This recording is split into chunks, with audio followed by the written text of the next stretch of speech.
Man, oh man, man, oh man. There's some things happening. There's some places happening. Oh, did I not? Oh my goodness. 1 second. You feel me? Shiloh Sanders. Shiloh Sanders. We're about to talk about Shiloh. Apparently, okay. Apparently, you know what I'm saying? She's got some issues, got some problems. Back when he was 15, and I have I think I have an interesting take on the subject. I don't think, I don't think too many people are gonna like my take on this, and I'm very happy about that. I'm very, very, very, very happy that people will not like this take, because people will not like this take. I'm telling you, dog. I'm telling you, dog. You feel me? I am back to the motherfucking business. I'm with you. I got the mother. Auto. I got gold headphones. All right, we're gonna listen to the security guard, Shiloh Sanders, filing for bankruptcy. Is it NIL? I had to restart the restart the recording. It's getting nasty for Shiloh Sanders. I don't know what this means, but really what this means for Colorado, the entire program. People are turning on him. He's turning on himself. It's looking nasty. Let's hear what the main man, the security guard that apparently peed down his leg from the effects of a 15-year-old. What does he have to say? Let's get into my neck. And I said, give me the phone. I'm not playing with you. Give me the phone. So I grabbed his arm, and I don't grab it hard. I just try to stop him because he looks like he's about to walk out of the building. So I put my hand on his arm, and he jerks away like really hard, like, and he grazes me. It kind of grazes me, and he just barely misses me. And then and I'm like, man, he almost hit me. And I didn't see another punch coming because I'm still looking down at the phone.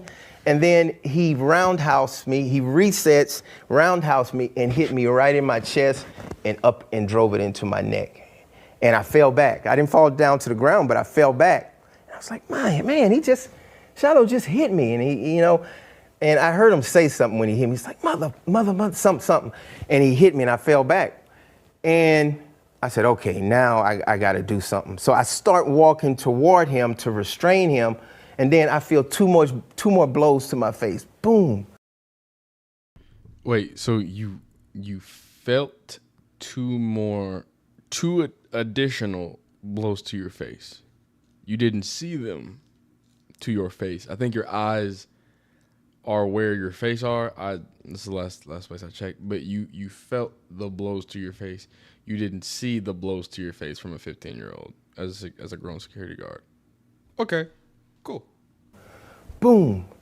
And I fall back some more, and I said, okay, now I got to use my grown man strength to pin him up against the glass. So I took my arm and just drove him into the glass so he wouldn't hit me. Because in the state of Texas, if somebody puts their hand on you, you can defend yourself. So I put my hand on his chest, pinned him into the glass, and I said, we're going down to the ground. We're going down to the ground.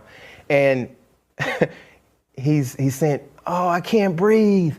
I cannot breathe. Mama, he's choking me.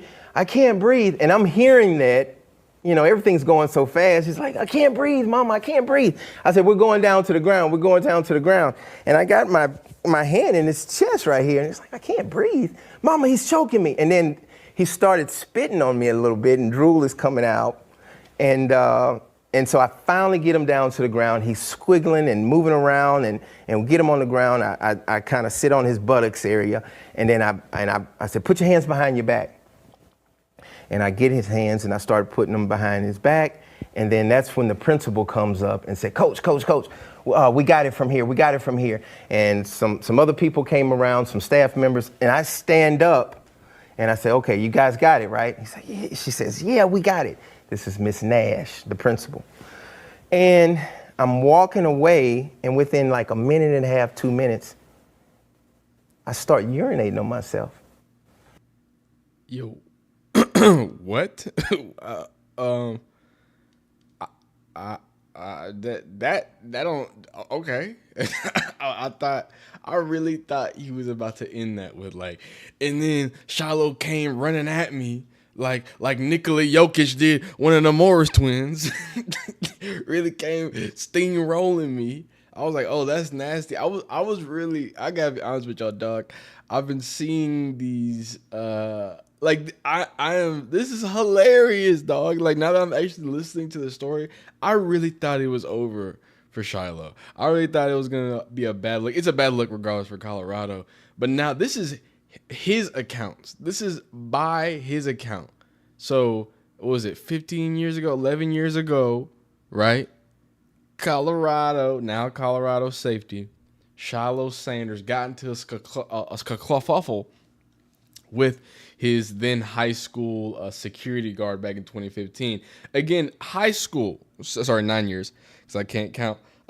High school security guard, right? So this is a grown adult, and Shiloh Sanders is 15 years of age. And I wish I could show you the video, but this is on Jason Whitlock's, bullshit platform.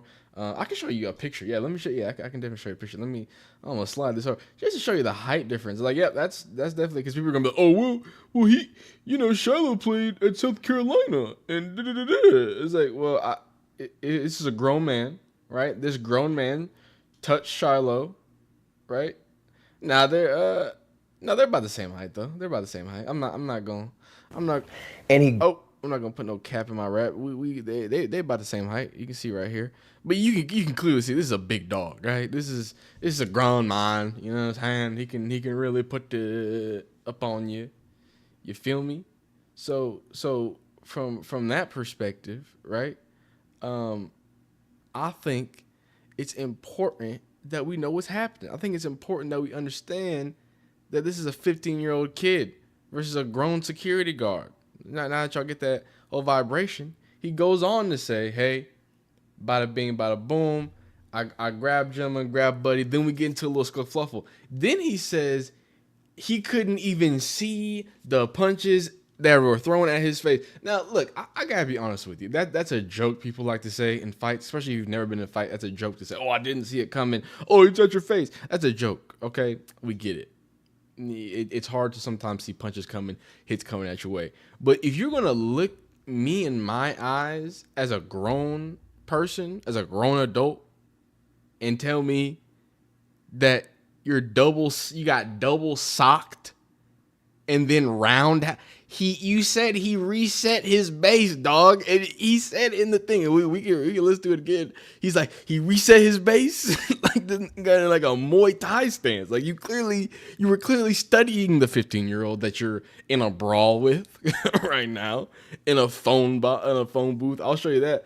When he's talking about that glass, you've been in what I'm saying, your high school. You got that little double pane joint, that little double pane door. They're in here. You know what I'm saying? They're in there chilling like villains, right?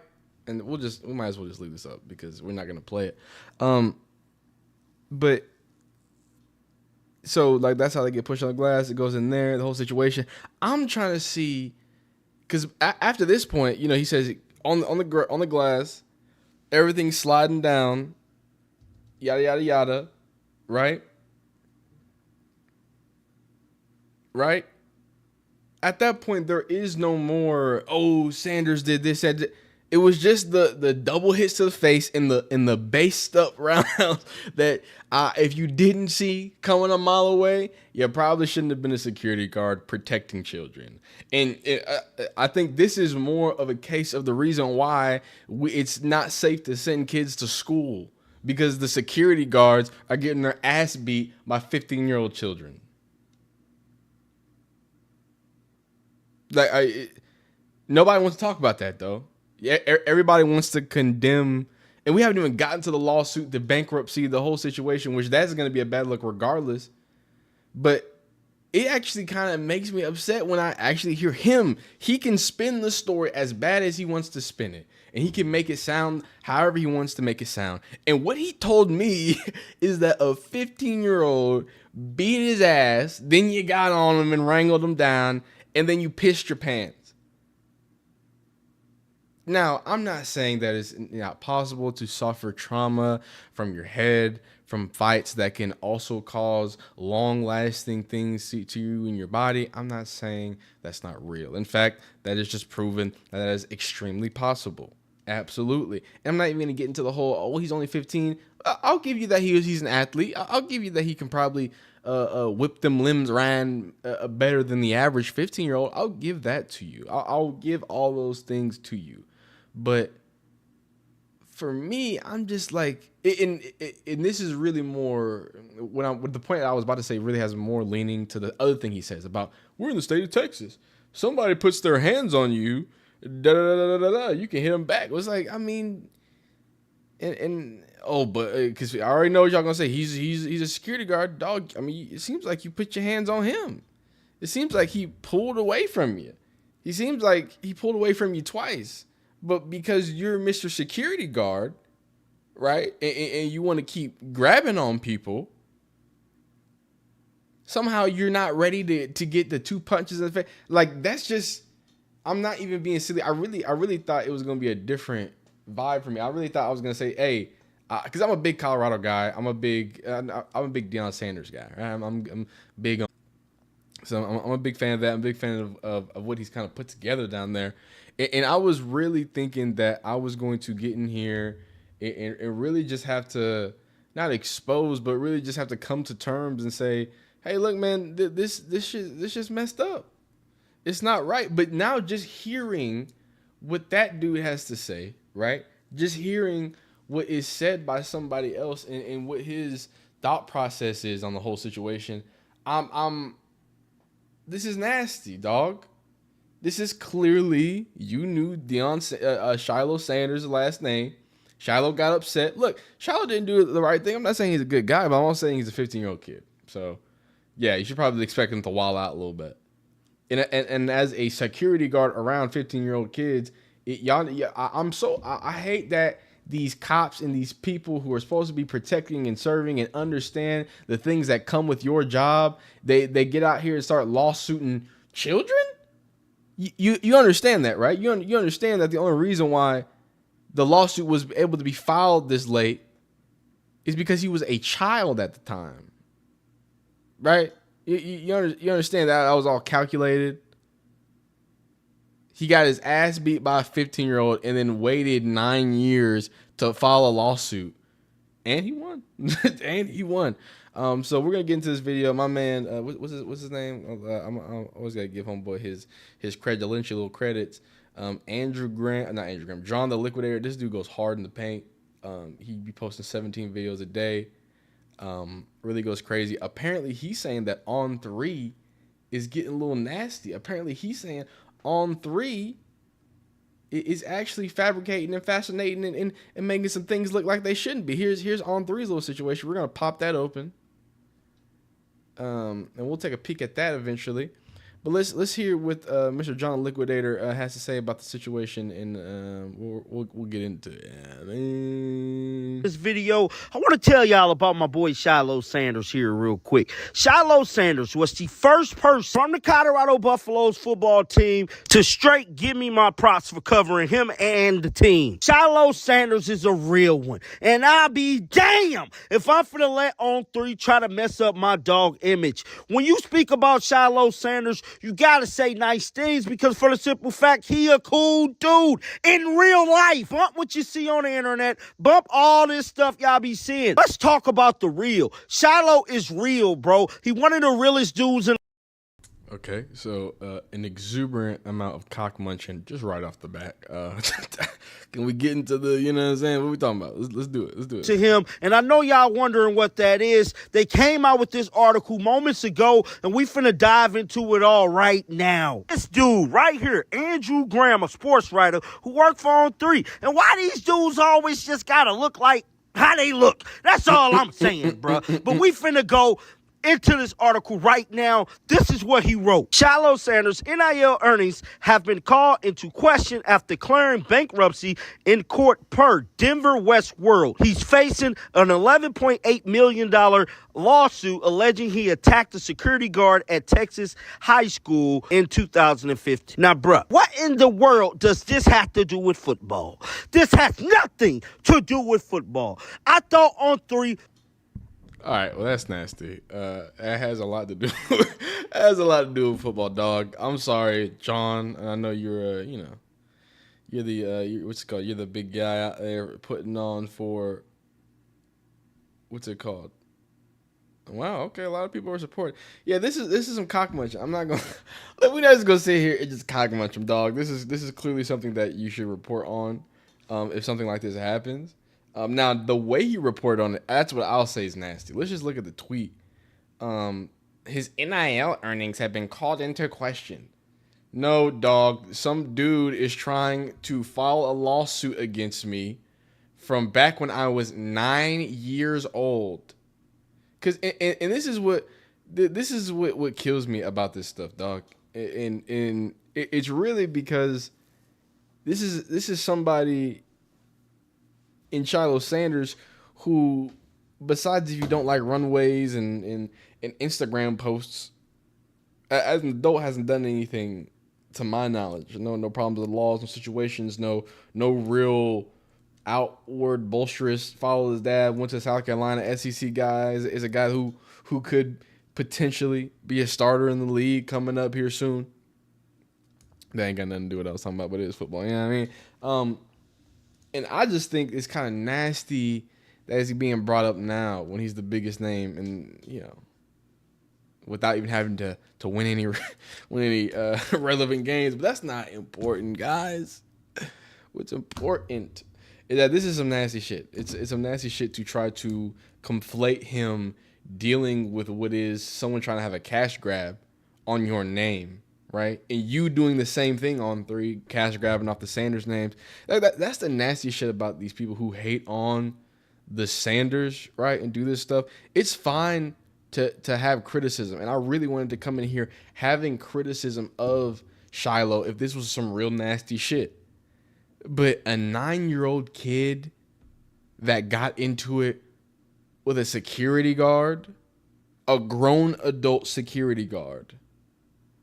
I'm sorry, I'm really having a hard time trying to paint Shiloh as this awful thug, blah, blah, blah, that y'all trying to do, dog. I know that's what y'all, I know y'all see a black dude that is upset, a black person that hit somebody, a black person in an exchange with somebody, and you automatically have certain ideas. I get it.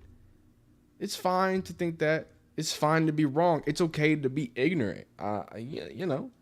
Not everybody likes people. And if you are either a self-loathing or just someone who loathes other people because they're a little brown on the outside, got a little extra toast on them, that's you, buddy. But me, I like to keep things as 100% as possible. I think there's a lot of things to critique the Sanders on, the way in which that they operate in some form, fashions, and other, but a lot of things are just manufactured. I feel like this is another manufactured thing. I feel like if this was a Johnny Manziel, if this was an Air Bear, if this was a Will Levis, I should probably say someone who's in college, you know what I'm saying? If this was what's it called? Who's quarterback for dang George Bulldog? I can't believe I forgot. Oh, Mr. Beck. If this was dang Carson Beck, if this was homie out there in Oregon, I'm forgetting these college quarterbacks' names, man. Jeez, if these were those different situations, I feel like the way that this would be reported and handled, because we ain't got to look at all Twitter. You know what they doing. Don't even worry about it. It's all thugging. You're this, you're that. How dare anybody defend Shiloh Sanders as a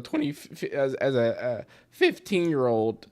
But you know, a lot of nerds, a lot of dweebs on Elon Musk's playland there. So that is what that is, and this is what it always is. But yeah, I'm not gonna take that shit too seriously. We're painting an incident with a 15-year-old as an awful, disgusting report, and then calling him broke.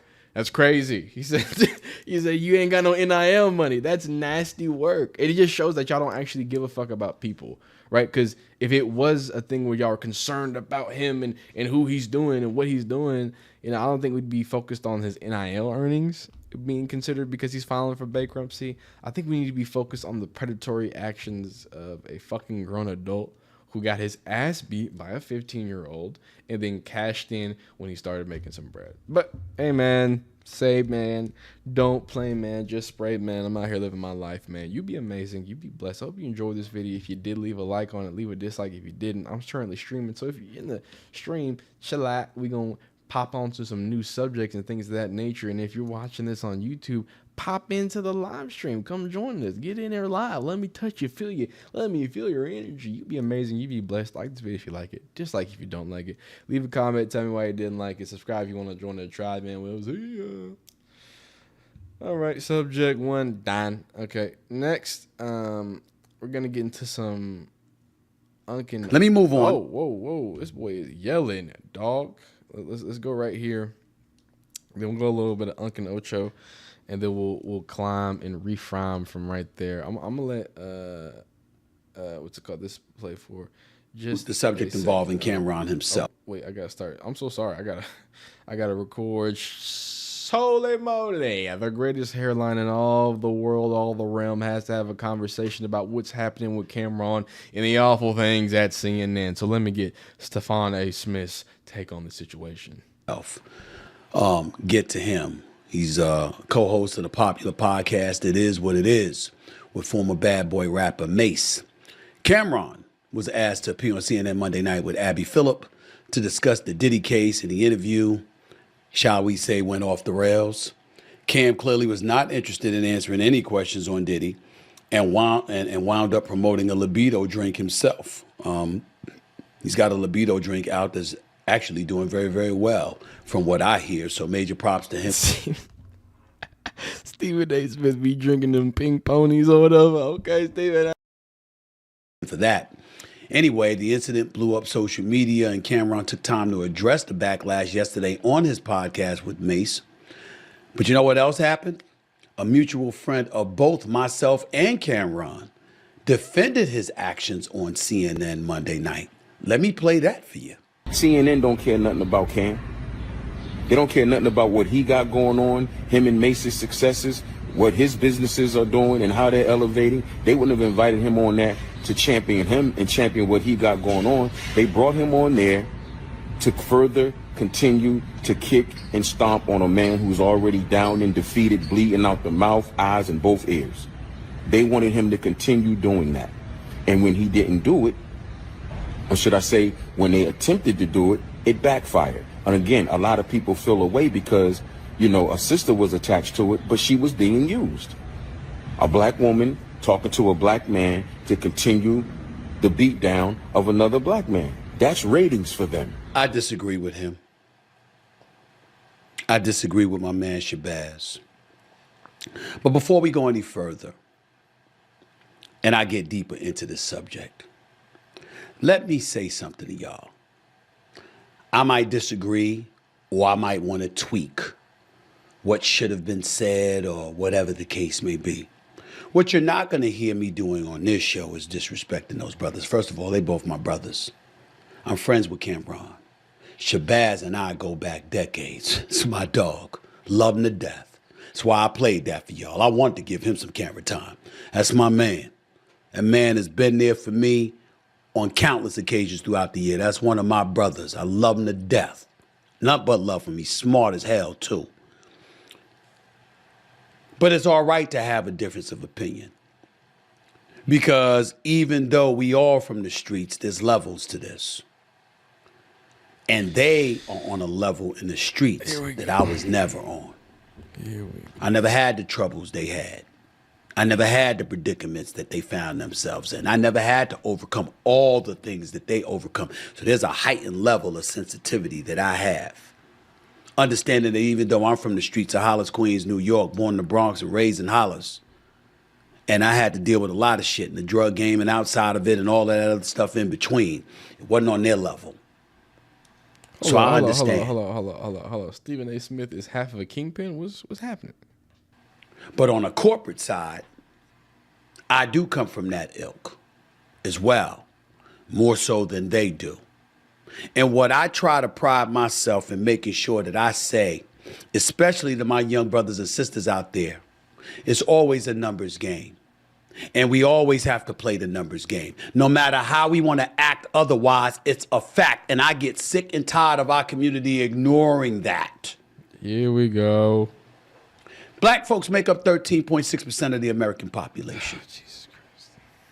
Although we're not a minority in this world, we're a minority in this country. And the opportunities that come now our way are few and far between. And far more challenges and obstacles accompany us than accompanies white folks. How many times have you seen me on this podcast and various other platforms saying when white folks catch a cold, black folks catch pneumonia? It's always worse for us. True. So there's a heightened level of awareness and And I don't talk about this type stuff a lot on my channel because this is supposed to be fun and us joking about old heads and their hairlines. To put it plainly, because I feel like I understand where white people are coming from when they say that. Like, that feels like wrong that black people can just feel as if they're at a disadvantage. And I want you to understand that if you are confused about that and oh, that's such a victimhood mentality, it is not a victimhood mentality. It's the reality and understanding of what it takes to be great and to be on that level, right? In just the same way that we can't experience, walking into a yacht club at 5 years old with little dang sandwiches, smacking them things off at all times. Maybe not as much of us can experience that. The same way that you won't be able to experience some of the plights and distractions and distraughts of us. We're not saying that you are less. We're not saying that you are not an amazing person soul, because that's what happens. You get very selfish and narcissistic and think that we're attacking you and your plight and your greatness and the fact that you've probably amounted to very little and you've had the leg up, and that's fine. A lot of people amount to nothing and they've had the biggest legs up. It's okay, brother. You're just not ready for reality. But that is the reality. It doesn't make you better, doesn't make us better. It just makes this country shitty, all right? Go ahead, Stephen A. Sensitivity that I think we always need to have, not because of us as the individual, but because the system itself uses isolated examples to stigmatize the rest of us when one of us are rolling in a different way. Dare I say, being a bit belligerent, dismissive, aloof, whatever it is. Caron, a real one, from Harlem. Abby Phillip met a different cat. Now, she met a different cat that she's not familiar with. I'm familiar with it. Shabazz is familiar with it. The streets is familiar with who Cameron is and how he rolls. Go back and look at his interview on 60 Minutes around 2007 or so. Go look at his interview with Dame Dash when they were both on a no spin zone with Bill O'Reilly. That, what you saw with Cameron on CNN the other day was not new. Was not new. When he's sitting there drinking his drink, I don't know whether it was an energy drink or his libido drink. It was knowing him, it could have been both. I ain't mad at him. Hell, I want to know what that drink is. I told you, dog. It is something about these niggas. It always gotta get freaky. Why does it gotta get freaky, dog? We talking about racial injustices and inequalities and the representation of our culture and overcoming certain stereotypes by maximizing our limelight and to reframe and recontextualize the way that the American people view us. And then talk about energy drinks and pink pony libido drinks. I can't do this anymore, dog. Of course I'm going to continue watching, but this is we've reached a level that is too far gone, guys. We're climbing over mountains that no one asked to be climbed over. We're getting to the top. There's no water. There's no fighting. There's no dang beautiful cantaloupes. There's nothing there, son. It's barren, and I'm scared. Continue, Stephen A. Point to you, however, is this. Use this. He veered away from it. You drinking, you gonna look away, ask what agency booked the interview and all of that other stuff. You got on the hat, you got on the shades. It's not the suited and booted Cameron we see on It Is What It Is sometimes. Suited and booted, tie, looking crisp, sharp, looking at corporate America, damn near looking like he ready to walk on Wall Street. You feel me? Looking like Wasn't money. that dude? It was that dude. It was Killer Cam we see from Harlem. Now, I don't have a problem with it. And I know he don't have a problem with it because let me come to Cam's defense by saying this. He ain't trying to be in every room. He ain't trying to be in the streets 1 minute and then, you know, corporate America the next. He knows who his audience is. He knows what he's comfortable with. That's who he gonna speak to. That's who he gonna cater to. I understand. I understand. My only deal was, why even show up on CNN then? Mace was right next to him. It was Mace that was under P. Diddy's label, Bad Boys. Cam wasn't signed with him. Mace was. Who did book that guest? Who did book Cam? Why didn't they book Mace instead of Cam? What was that about? Yeah, and I talked about this in the original video, and I thought, you know, I think we can all agree that was some nasty shit, dog. But most importantly, it's just lazy, right? It shows that in all of these instances, and look, I'm not saying that I am holier than thou, right? But again, it's about framing yourself as this news source seeking the truth for the people and wanting this unfiltered whatever, you know, from the CNN perspective or from whatever perspective you're coming from. And like, y'all don't really give a fuck about getting the truth. Y'all just like, oh, we can get someone maybe adjacent to someone who was signed to the person that's in the video doing terrible things to women. Oh, well, let's break this down. Why is, like, when you really think about it, why is the news reporting on things like this, dog? Like the actual news. If we want to give CNN any credence, like the CNN don't got like a Shade Room version. Like Shade Room got Shade Room Teams or whatever, right?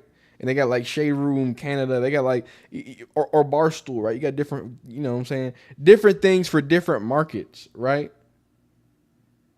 Okay.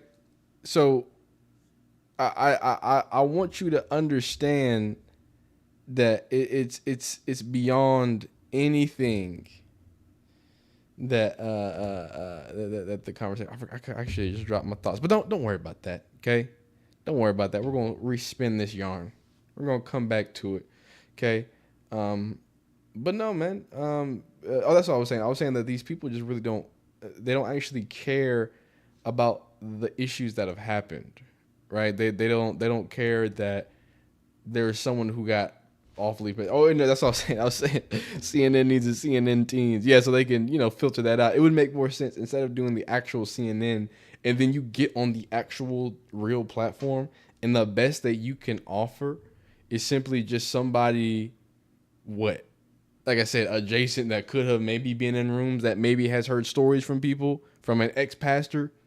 Dog, it's getting nasty. It's really getting nasty. I don't like Stephen A. Smith trying to get these takes out. Well, we need to represent ourselves in a more. But I get it. I think there's truthfulness, there's credence to it. But I think at the end of the day, the black woman that was interviewing him did a fine job presenting herself as fine and dandy to the whites. So I mean, it's getting done regardless. You just said it yourself that if you looked on his actual content, you will see him dressed in an appropriate way, shape, or form.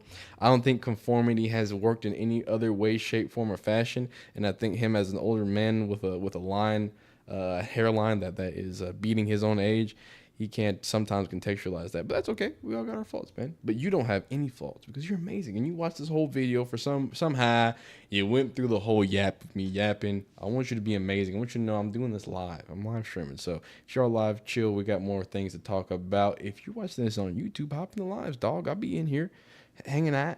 Let my nuts hang a little bit, you know what I mean? But you be amazing, you be blessed. Leave a like on this video if you like it. Dislike if you don't like it. Subscribe if you want to join the tribe, man. Comment, tell me what you hated, like it, didn't like about it, and it'd be great. And we keep rolling. We gon' keep rolling. I'm gonna let Stephen A. Smith talk for a second. Oh wait, I just muted him. That's not good. Oh, that boy. I love that brother. I love that brother. He's always thinking about us. He's always looking out for us as a people. Always. And he don't have a fake bone in his body. 95% of the time we agree. It's 5% of the times we don't. Still love him. Still respect the hell out of him. Anytime I go to Miami, it's one of my first calls. That's my brother. That's my dog. Here's the thing. When he points out what he pointed out, here's where I would respectfully disagree with him. Abby Phillip was not being used. It's her job as a journalist, if she has somebody on the air, to ask pertinent questions to a guest. I hear Cameron loud and clear. It is what it is. Great podcast, growing by leaps and bounds, making noise. Oh, by the way, they do a lot of positive things. Go back and watch this episode with some of the stuff he points out about Mace and some of Mace's charitable works that Mace never talks about. I know for a fact that Cameron do a lot of good things. Cameron's a good brother. Heart's in the right place. Always wants to get better, always wants to learn, always wants to do good by people who he believes are worthy of it. And is always cognizant and sensitive to his community. No doubt about that.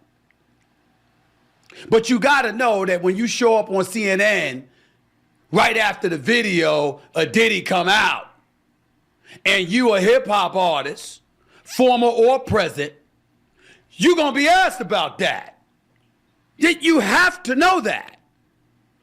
So it can't be like you were put off or you were surprised or it was unexpected. Hell no, it wasn't. Okay. I see where he's coming from there. I get it. And that's kind of what I said in my first video too. Man, I'm having old head takes. It's not good, dog. It's not good for me to be agreeing halfway with these old head takes. No, I was like, I mean, clearly you should have turned it down if you even thought that this was gonna be a possibility. And clearly, this was a possibility that it would be getting nasty like that. I don't know how you can I don't know how you can get any other way around that. It's gonna get nasty, dog. Cameron is no dummy. That's a smart brother. And he used that appearance to his advantage because we know about that damn libido drink now. I can tell you that much. Okay, that's like the 8th. And we know about some of the other projects, and we certainly know about It Is What It Is podcast. But he knew they were going to ask him about that. And in fairness to him, he did start off the interview by saying he don't condone none of that. What happened was not okay. He ain't no supporter of domestic violence. He ain't no supporter of putting his hands on women. He ain't no supporter of some sex trafficking ring and none of that stuff. He said all of that. He did say that. He did say that. And when she asked the question about an apology and how she felt about how did Cameron feel about P. Diddy's apology, he was like, it don't matter what I feel. It's about Cassie. That is a legitimate answer. Thank you. It ain't for Cameron or anybody else to interpret really P. Diddy's apology. We gonna do it anyway. When we watched it, we said, hell, that ain't good enough. You never even mentioned her name. You didn't seem sincere. Who the hell advised you to do this? We all gonna have an opinion on it, but you're entitled not to have an opinion about it, is my point, which is within Cameron's right. Real. Where Shabazz and I part ways is when he talked about, Abby Phillip being used. She's not being used. She's doing her job. If I was sitting in her chair, I would have had to ask those questions to a hip hop artist that came on the air to be interviewed by me right in the immediate aftermath of that video being showed. That's called journalism. That's journalism. Okay. Whether you like it or not. Steven ain't letting his. That's journalism. Nuts ain't there.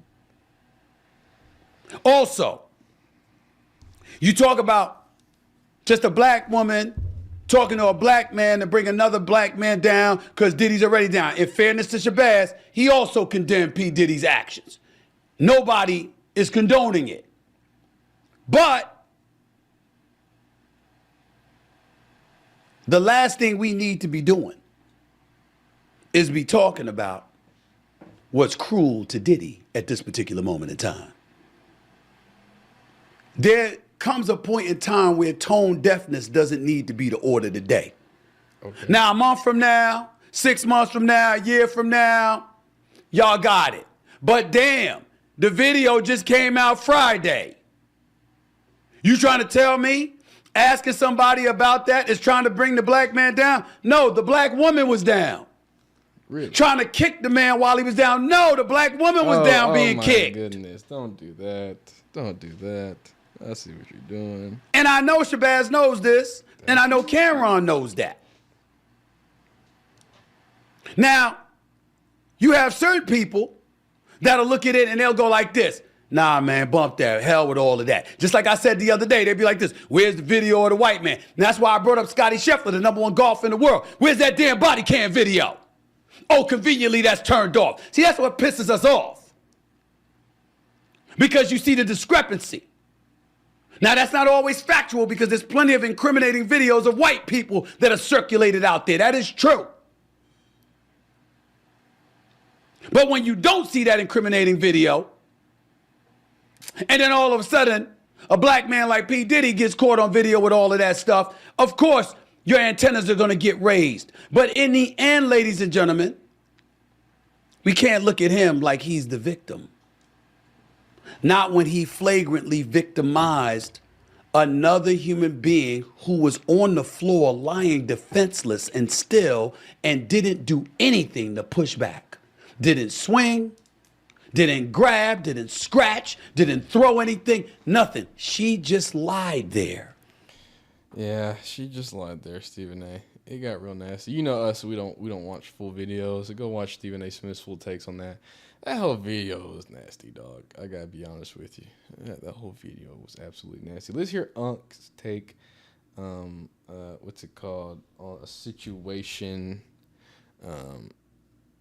What's it called? A situation that really is, I think, upsetting some people, and I think rightfully so. To be honest with you, how do you do that? How do you break up one of the greatest offerings in television of all time? Well, the leader, and I think the new age of entertainment and sports media is going to show you and tell you what the ramifications look like. Go, get after it, Scap. They screwed this thing up clearly. With Turner Brothers, Discovery parent company TNT as a partner, as it's down to the wire media rights negotiations. These people I work with, they screwed this thing up clearly.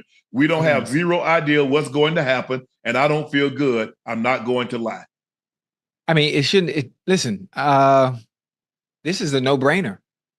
To me, I enjoy watching TNT. I enjoy Shaq. I enjoy the banter between Shaq, Charles, Kenny, and Ernie. I enjoy it. That's golden. This is reminiscent for me. Chat, y'all stay with me. When you watch Martin and you see the cast from Martin, Pam, Gina, Cole, Martin, and Tommy, you can't replace that. I don't care who you substitute and who you put in. You can't substitute the chemistry that they have. Nightcap. There is no chemistry like Uncle Ocho. You can't substitute that. You can have others that have a nightcap. You can take me out and put somebody else. You could take you out and put somebody else. It just won't make sense. It won't fit. Showing up on the first page of Google might not be the embarrassing, guys. That's embarrassing. But to start off, just talk about these comments while my broke bottom half here has to embrace the fact that I don't have YouTube Red and I'm broke. But here's what I'm trying to tell you. What I'm trying to tell you about, right? Everything that he's talking about lends credence to the issues and the problem, the evolution that we're seeing from a media standpoint. Everybody wants to be a YouTuber, not just your kids or whatever. I'm talking about you, all your ex players and previous athletes, now athletes. Pat McAfee has put the battery in the back of these individuals. You got Gil running around. You got Draymond giving post-game updates just after he hopped out the ice bath. Like, we're in an unprecedented era when it comes to the world of sports media. Oh, and I just completely... It's a great show. Let me ask you a question, Ocho. What did Martin them come on? They came on Fox, right? You know, I'm not sure. Let's just say we're gonna say I think it came on Fox, but let's just say for the sake of argument, it came on Fox. Mm-hmm. And CBS offered them more money, Martin's production company, more money to produce the show. Is he staying or going? Okay, he's going. Okay. Now I'm they understanding. Okay. If y'all want to stay together, the NBA say, Chuck, if y'all want to stay together, stay together. But y'all ain't gonna have no basketball. Did you see what NBC paid? You see what ESPN about to pay? It's about dollars. Now, if NBC wants to bring that on, if somebody else wants to take that on, okay. Well, they're not breaking it up. Okay. Now that makes sense. So if NBC, whatever it is going to buy the rights, then I'm sure the whole group would be going. It would only make sense because you're not going to be able to replicate or replace that. Who said they're trying to replicate it?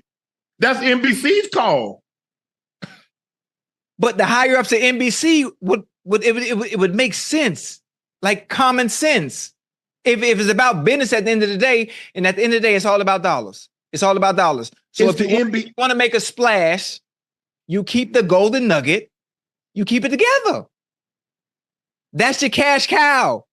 No, the cash cow is the programming, which is the NBA games. That's the cash cow. There's a reason why it wasn't included in that package. Let's not forget, listen, Ocho. So let me ask you a question. Do people turn in to watch the game to hear Troy and Joe Buck?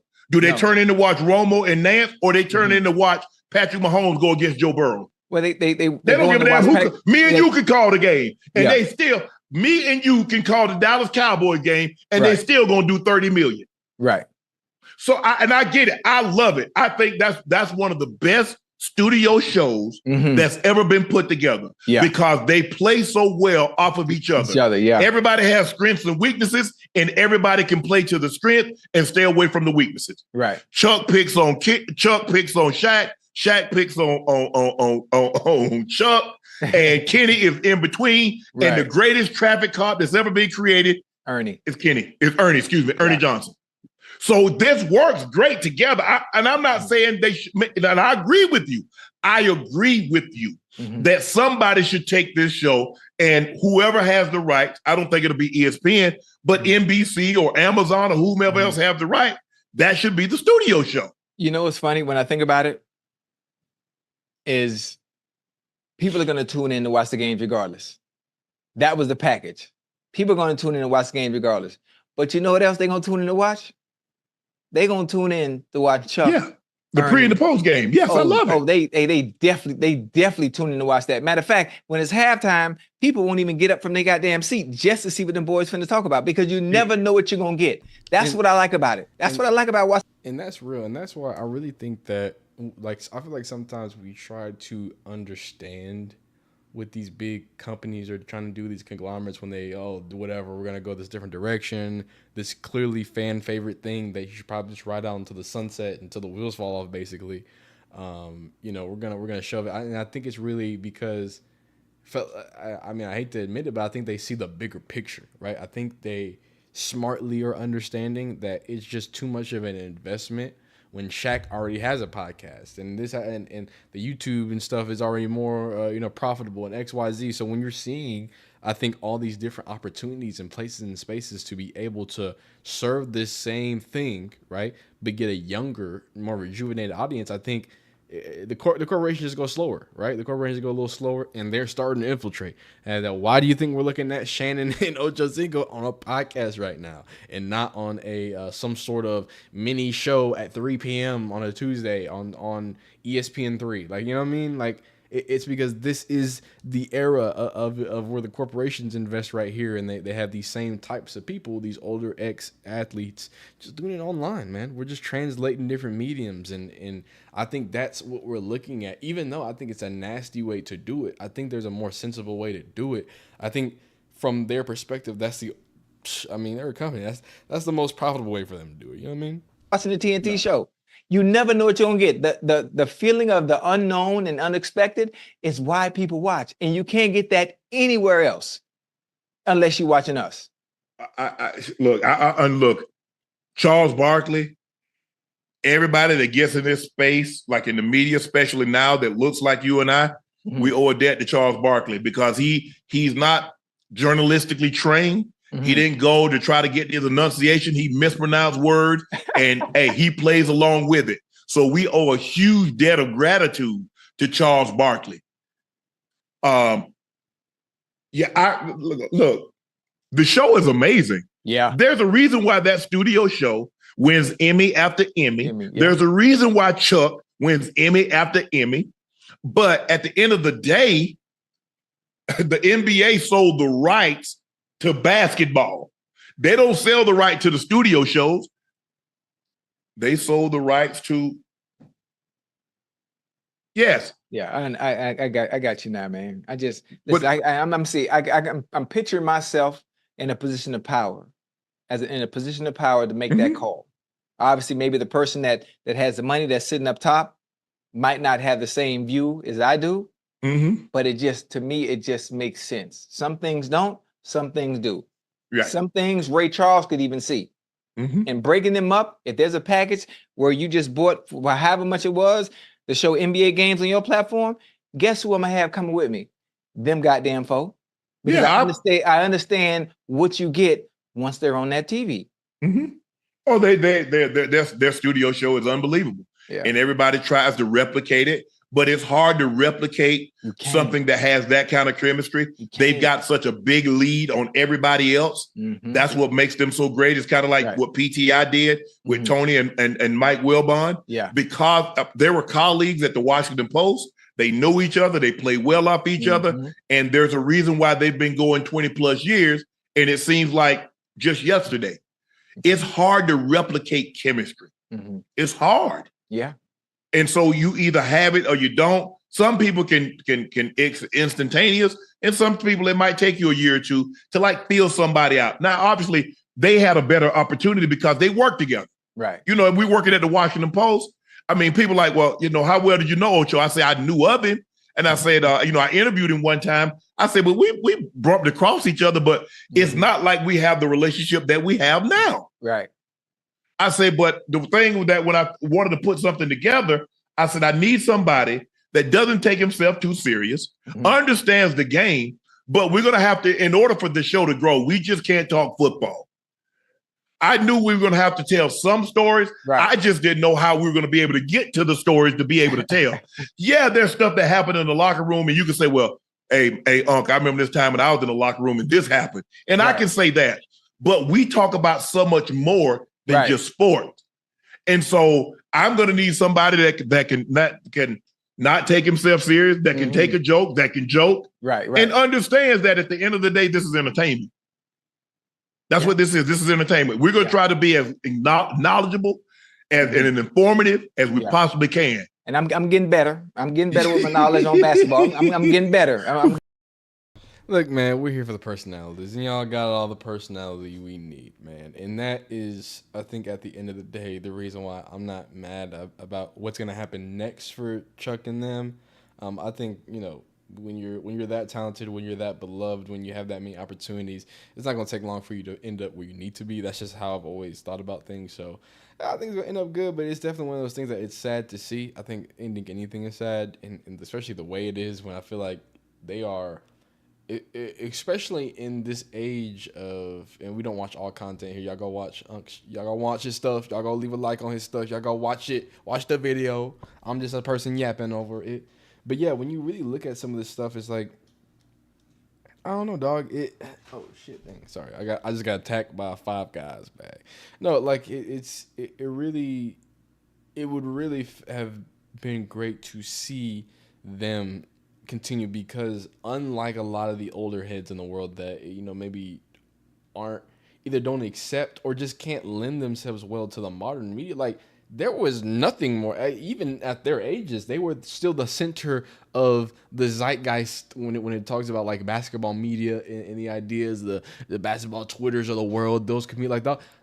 Those are the things that they were talked about. People love that. The young people right now, that is what they watch. It's NFL. I mean, NFL again. It's college game day, dog. It doesn't matter that Lee Corso can barely fucking string a sentence together. It's a part of the fabric that is a college football Saturday. Just like to NBA fans, that was a part of their basketball NBA on TNT experience. So that's the sad part. But I think only good things are coming out from here, man. But if you like this video, leave a like on it. If you didn't like this video, leave a dislike on it, dog. Comment, tell me how you feeling, how you wheeling, how you dealing, why you liked it, why you didn't like it. Did I tell you subscribe to join the tribe? Did I tell you to feel amazing? Did I tell you you're greater than anything that's been greater? We'll holler at you next time, okay? Hey, Mr. Carter. Next time, boys. Appreciate y'all for being in the stream. We're probably going to pop on a little bit of NCAA 14. We're going to play that up until that big bad NCAA 25 comes out. Sad story. Found out that they don't have that on PC, so I might have to invest into a whole Xbox Series S just to get my grubby hands on that beautiful thing. So I'm probably going to do that if y'all watch any of the NCAA stuff. But if y'all don't, I won't. Appreciate you for loving life, loving it, being great in stream. Live streams about to wrap up. You'd be amazing. You'd be phenomenal. Same thing goes for you. Like it if you like it. Dislike it if you don't like it. Comment. Tell me why you hated it, rated it, or felt a certain way about it. Be great, brother. Be amazing. And we'll see you next time. We'll see you next time.